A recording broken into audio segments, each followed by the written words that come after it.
Welcome to the deep dive. Hey there.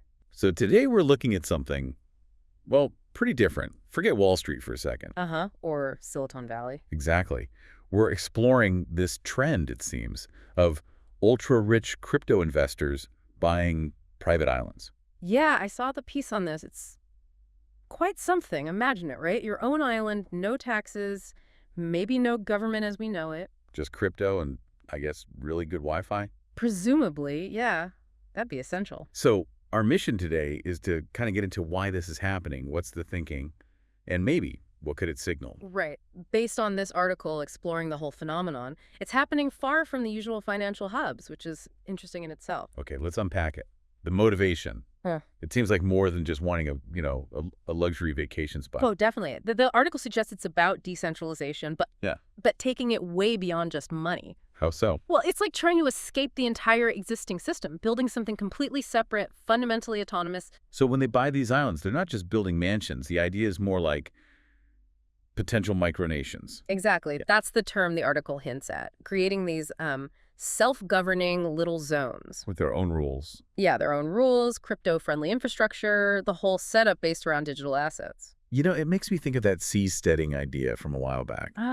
Yes. The article mentioned that too. Floating cities, right? Yeah, I remember a former Google engineer was involved. Peter Thiel backed some concepts. Crypto was floated as funding even then. Right, but what's shifted now, and what this article really highlights, is that it's moving from, like, theory to actual islands, solid ground. And it involves DAOs. Exactly. Decentralized autonomous organizations. Okay, remind us quickly what those are. Sure. Think of potentially thousands of crypto holders all pooling their funds. They co-own the asset, in this case, an island, and decisions are made collectively based on rules baked into code on a blockchain. So it's group ownership and governance, but decentralized. Mhm. And they're buying islands in the Caribbean, South Pacific. That's what the article says, yeah. Places like that. And there's a specific example mentioned, Satoshi Island in Vanuatu. Yes. That one aims to be the, quote, first blockchain-based society. Wow, what does that even look like? Well, picture this. You get residency, maybe, through owning an NFT, a unique digital token. Like a digital deed or passport. Sort of, yeah. Proving ownership, membership, taxes, if they even have them, might be handled in crypto. Your ID could be an NFT. Governance, voting, Yeah. all potentially on the blockchain. That is a fundamental shift from how nations work now. Yeah. But why are some countries, like Vanuatu, seemingly okay with this, welcoming it even? Money, mostly. It's a huge injection of capital for them. The article talks about these projects bringing in investment for things like solar grids, hotels, tech hubs. Ah, okay, so the trade-off is development cash for perhaps less regulation. That seems to be the deal, yeah. A more flexible environment for these crypto-centric communities. But there's another layer too, isn't there? The article touches on hedging. Like, Yeah. these islands are a safe haven. Exactly. That's a big part of it. A refuge from, well, global uncertainty.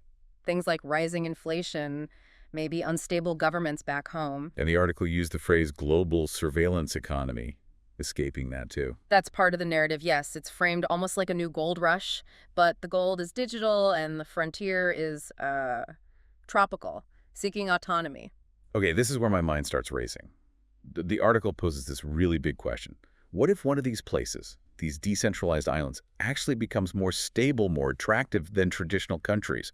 Could crypto, like, functionally start replacing nation states for some people? Could your passport literally be minted on a blockchain one day? It's a profound thought. It really challenges our ideas about what a country is, about sovereignty, about identity. The piece suggests this might be the blueprint for a future, maybe a borderless civilization, built on code, not politics.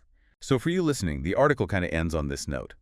If crypto is supposedly just a scam, as some critics say, then why are billionaires using it to buy actual islands, setting up shop?